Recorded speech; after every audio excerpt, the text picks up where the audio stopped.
तो कौन सा है? तीसरा। थर्ड प्रश्न है, कौन सा है? तीसरा।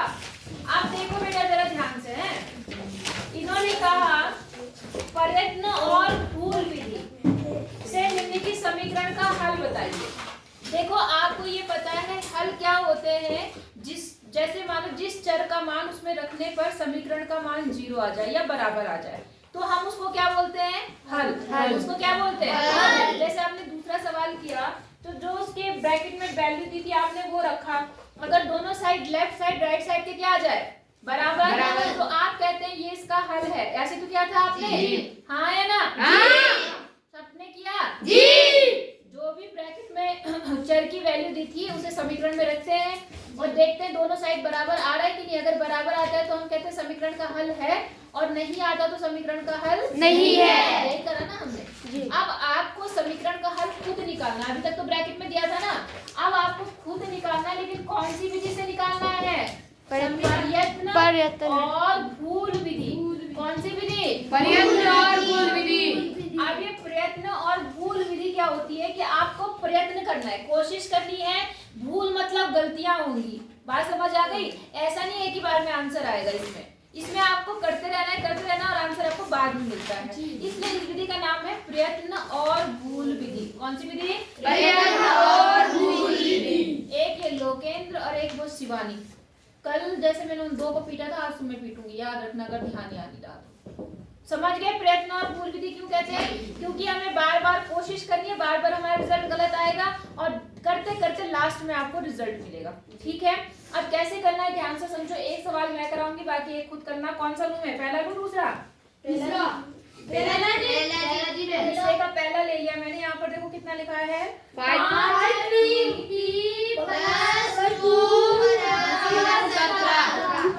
17।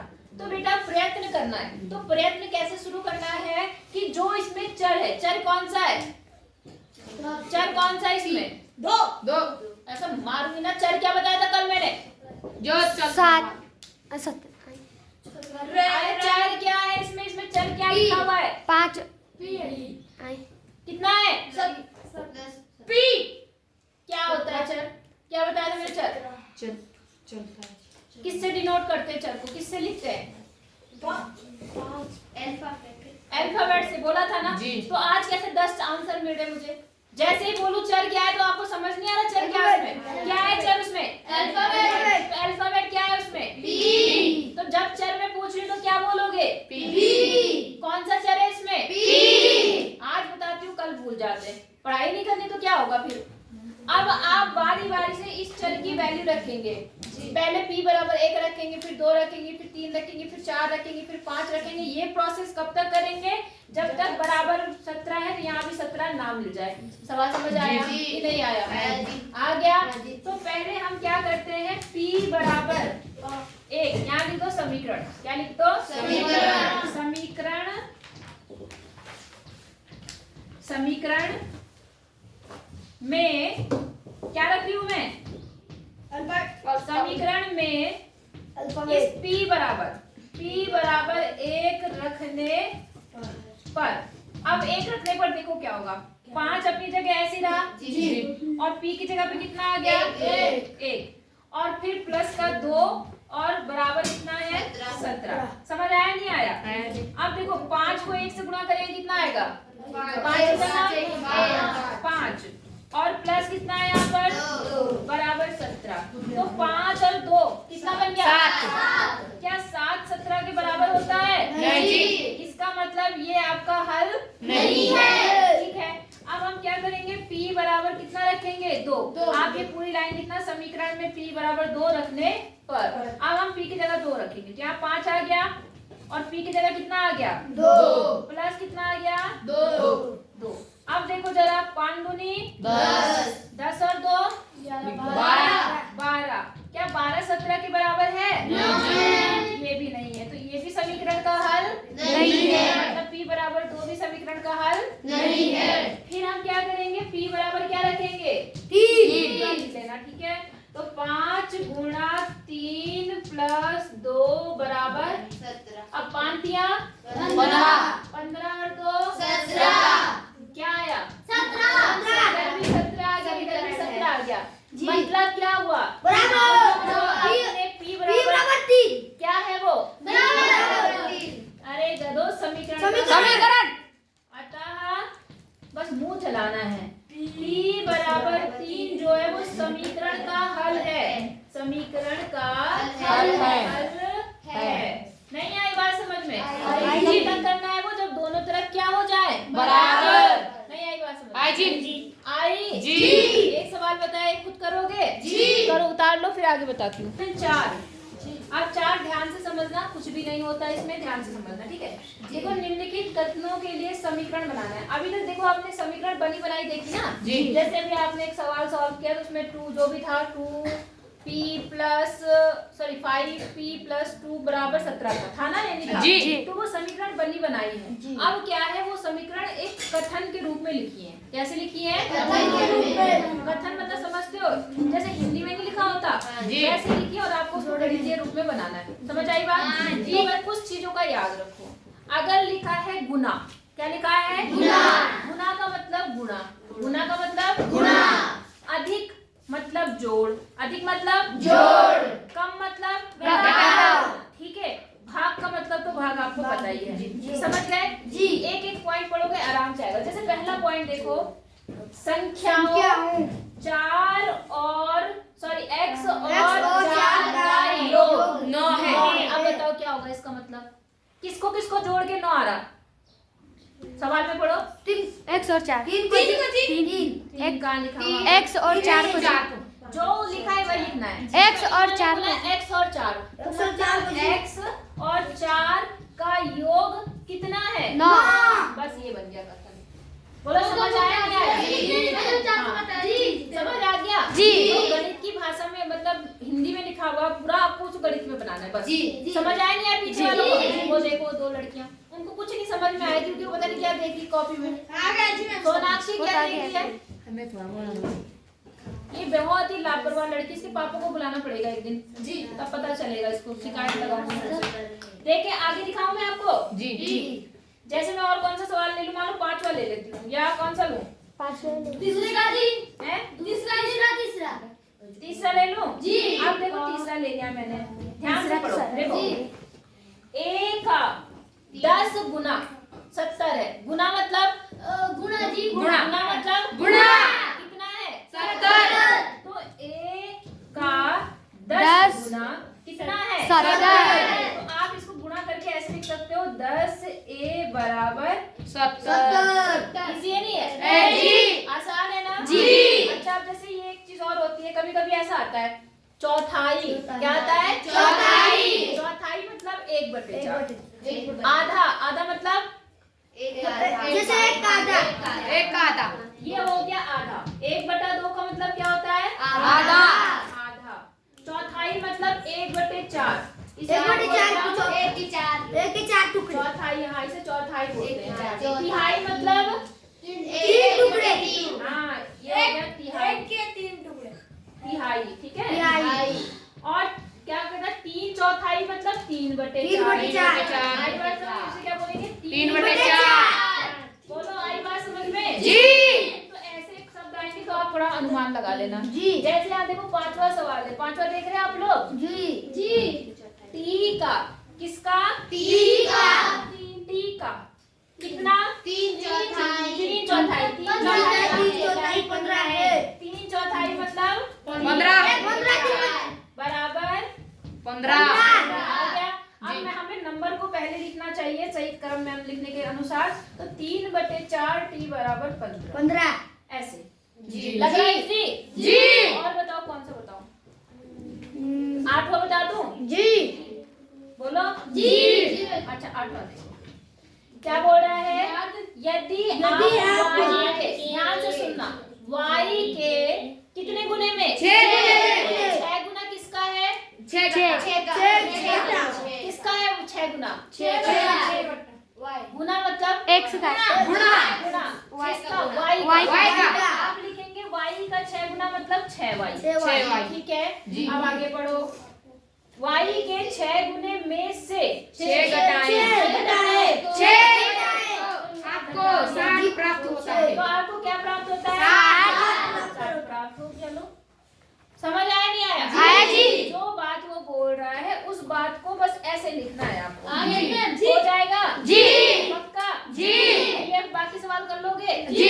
नहीं आएगा तो पूछ लोगे जी। तो पहले ये उतारो फिर आगे बताती हूँ। कठिन तो नहीं लग रहा? नहीं। ठीक है करो फिर। अच्छा अब देखो बेटा 5वें क्वेश्चन में क्या बोला, जो आपके पास में समीकरण है उनको कथन के रूप में लिखना है। किसमें लिखना है? कथन। 4 का उल्टा है। ये देखो जैसे यहाँ लिखा है p + 4 = 15। ठीक है जी। अब देखो तो 4 आप + लिखेंगे कैसे? p। आप ऐसे लिखेंगे p में 4 जोड़ने पर 15 प्राप्त होता है। समझ आई बात? जी। जी। इसमें क्या जोड़ा गया? जोड़ने में क्या जोड़ने पर? आपको समझ आ गया? जी। 3 में 4 जोड़ने पे 15 प्राप्त होता है। लिखेंगे? जी। तो अगला बताओ, यहाँ लिखा है m - 7 = 3। इसको क्या लिखेंगे? कौन बताएगा? हाथ ऊपर खड़ा करेंगे। m घटाने हाँ बताओ, हाथ खड़ा करो। m घटाने m ये नहीं घटा रहे, इसमें से ये घटा रहे। किसमें से? घटाने पर 3 प्राप्त होता है। हमेशा इसी में से जुड़ता है, इसी में से घटता है। समझ आ गई बात? जी। नहीं आई? आई। अगला जैसे बोल रहे हैं यहाँ पर 2m = 7। अब देखो इन दोनों के बीच में क्या चिन्ह है? कुछ नहीं तो गुणा। अब क्या लिखेंगे? किसका 2 गुना? किसका 2 गुना? m m का 2 गुना 7 प्राप्त होता है। बस समझ गए? जी। समझे? अब जैसे ये है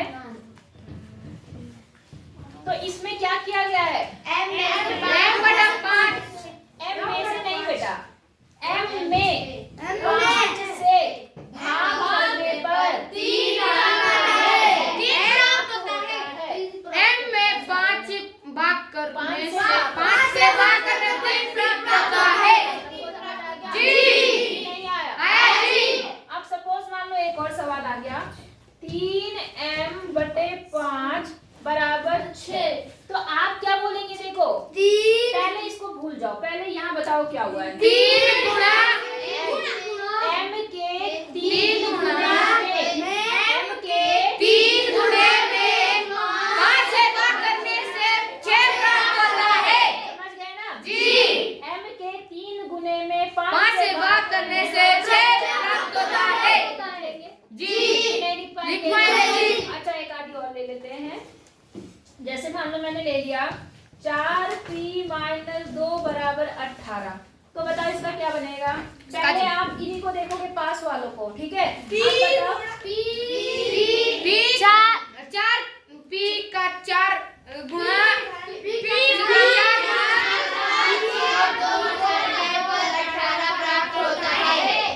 p के कितने गुना है यहाँ पर? 4। p के 4 गुने से कितना घटाया? 2 घटाने से पर 18 प्राप्त होता है। समझ गए? जी।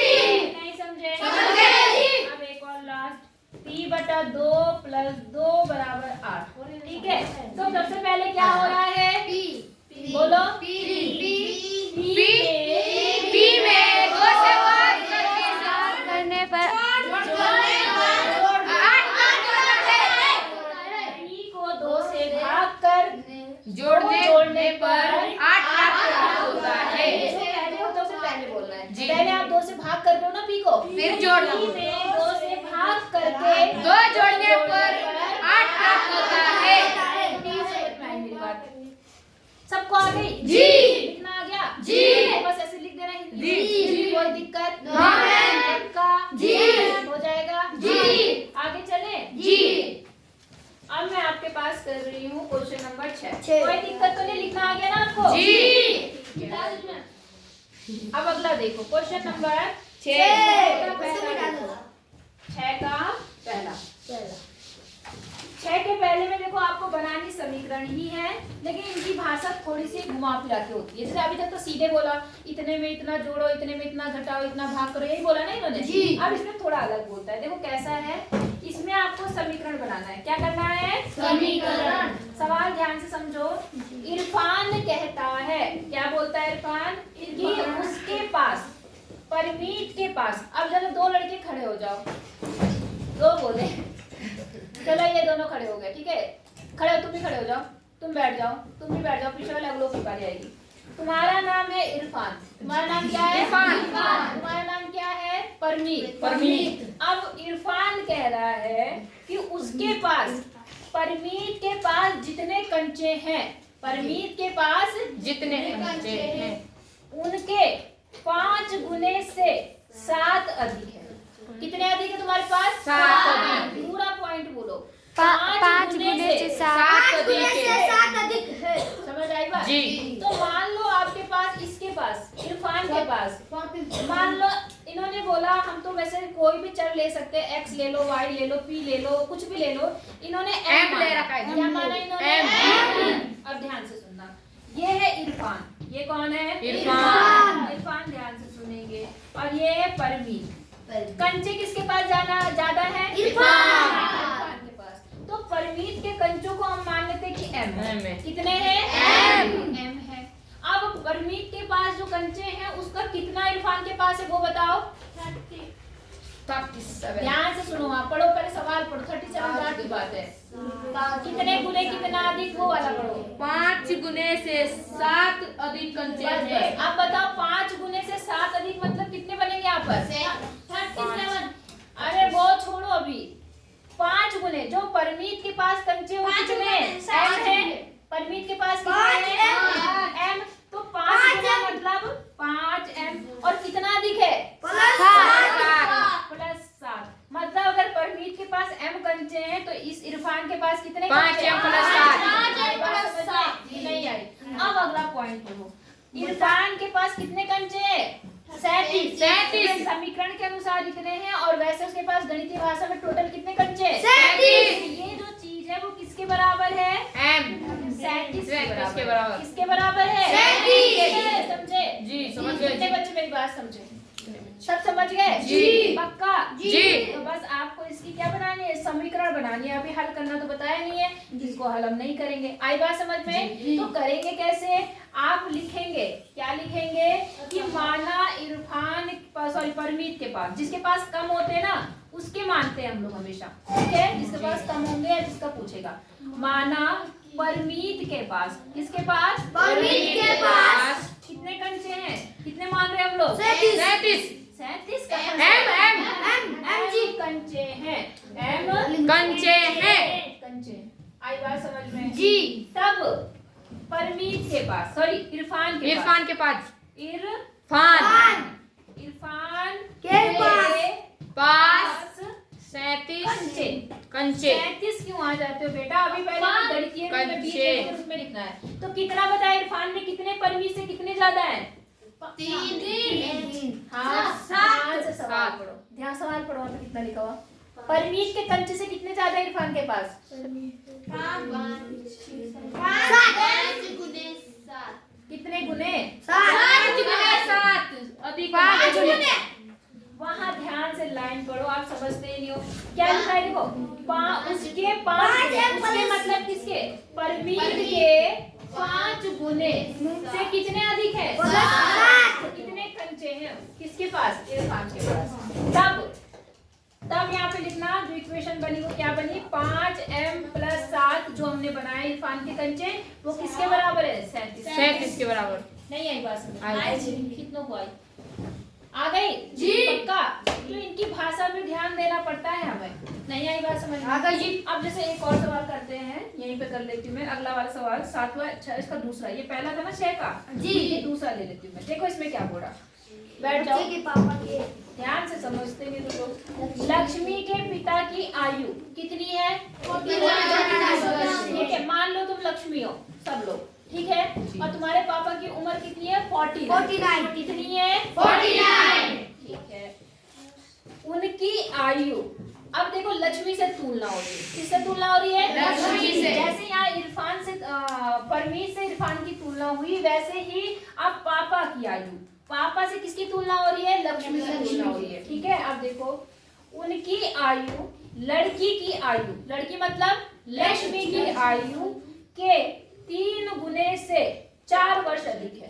कितनी है? 3 से 4 वर्ष अधिक है। तो मैंने कहा छोटा कौन है? लक्ष्मी। तो लक्ष्मी की उम्र को हम इन्होंने कहा y मान लो, तो हम y मान लेते हैं, वैसे हम कुछ भी मान सकते हैं, ठीक है। तो हम लिखेंगे माना लक्ष्मी की आयु। किसकी आयु? लक्ष्मी की आयु कितना वर्ष है वहाँ पर? y। कितनी वर्ष है? अब लिखेंगे, तब हम लिखेंगे पिता की आयु। तब पिता की। अब पिता की आयु आप इसकी तुलना करके बताओ कितनी होगी? पिता की आयु बताओ कितनी लिखी है पिता की आयु? 3। हाँ हाँ बोलो बोलो बोलो, शाबाश। 3y हाँ बोलो 3y प्लस हाँ 47 47 4 वर्ष। समझ आई बात? जी। क्योंकि इसकी कितना गुना है? 3 गुना। तो 3 गुना और कितना अधिक है? अधिक मतलब मैंने कहा 4। सही भाई, आई बात समझ में? नहीं आई? कितनों को आई मेरी बात समझ में? छोटे को हमने y मान लिया और पिता कितना है? लड़की की उम्र का 3 गुना का 3 गुना से 4 अधिक है। समझ आया जी। अब तब जब प्रश्न में दे रखा वो लिख लेते हैं। पिता की आयु हमारे अनुसार कितनी बनी? 3y प्लस 4 और उन्होंने कितनी बता रखी इस आयु को? 49 बराबर 49। कितनों को समझ आए? अच्छा लग रहा? जी। कि नहीं लग रहा? लग रहा है। अच्छी पहेली जैसा लग रहा है? जी। कर लोगे? जी। अगला बताऊं कि कर लोगे? हैं? एक बता दो जी। एक तो क्या 3 2 बता दिए। तीसरा बता दो जी। कर लेंगे जी। कर लेंगे जी। कोशिश करना जी। अगर नहीं कर पाओगे तो मुझे बताना जी। मैं समद्विबाहु वाला बता देती हूँ, क्योंकि समद्विबाहु में आप थोड़ा कंफ्यूज हो सकते हो। चौथा वाला बता देती हूँ। समझ आया नहीं आया? बता दो चौथा वाला। अब देखो यहाँ चौथे में क्या कह रहा? एक समद्विबाहु त्रिभुज के शीर्ष कोण प्रत्येक आधार कोण का दुगना है। अब ध्यान से समझो। सबसे पहले आया समद्विबाहु त्रिभुज। तो समद्विबाहु त्रिभुज क्या होता है? जल्दी बताओ। सम मतलब बराबर, द्वि मतलब 2 और त्रिभुज मतलब 3 होती है। तो ऐसा त्रिभुज जिसकी कितनी भुजाएं हैं? 3 भुजाएं तो होती है, मतलब समद्विबाहु मतलब जिसकी 2 भुजाएं आपस में क्या होती हैं? बराबर। समझ गए? अब उसका पॉइंट पढ़ो। उसने क्या बोला? समद्विबाहु त्रिभुज के त्रिभुज में शीर्ष कोण, शीर्ष मतलब जो ऊपर वाला कोण होता है, ये वाला, ठीक है। शीर्ष कोण अपने आधार कोण का दुगना है। कितना है? दुगना। आधार मतलब ये नीचे वाले कोण का ये दुगना है। तो अगर मैं इसको x मान लेती हूँ, क्या मान लेती हूँ? X। तो इन्होंने क्या बोला मानने के लिए? इन्होंने कुछ बोला मानने के लिए? मान लीजिए b बोला। कितना बोला? B। तो इन्होंने इसको भी b माना। और समद्विबाहु त्रिभुज की खासियत क्या होती है? उसकी 2 भुजाएं बराबर होती है और 2 कोण भी बराबर होते हैं। बात समझ आई? तो जब ये b है, आधार कोण कितना है? B। तो शीर्ष कोण कितना है इसका? पढ़ो सवाल पे ना, ध्यान से पढ़ो। 180। ध्यान से पढ़ो, पहली लाइन पढ़ो।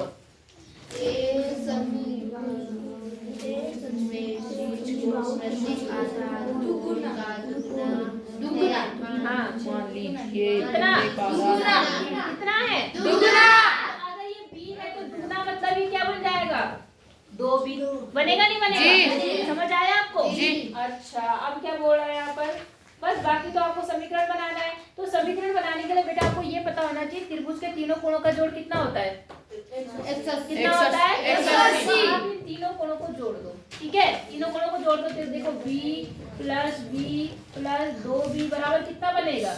180। हाँ या ना? हाँ जी। अब थोड़ा सा, क्योंकि यहाँ सारे b भी है तो ये जुड़ जाएंगे। एक b है 2b है, टोटल कितने b बन गए? 3 4 बराबर कितना? 180। आपका समीकरण बन गया।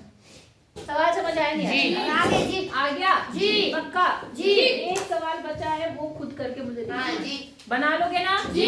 अच्छे लगे सवाल? जी। तो ये आज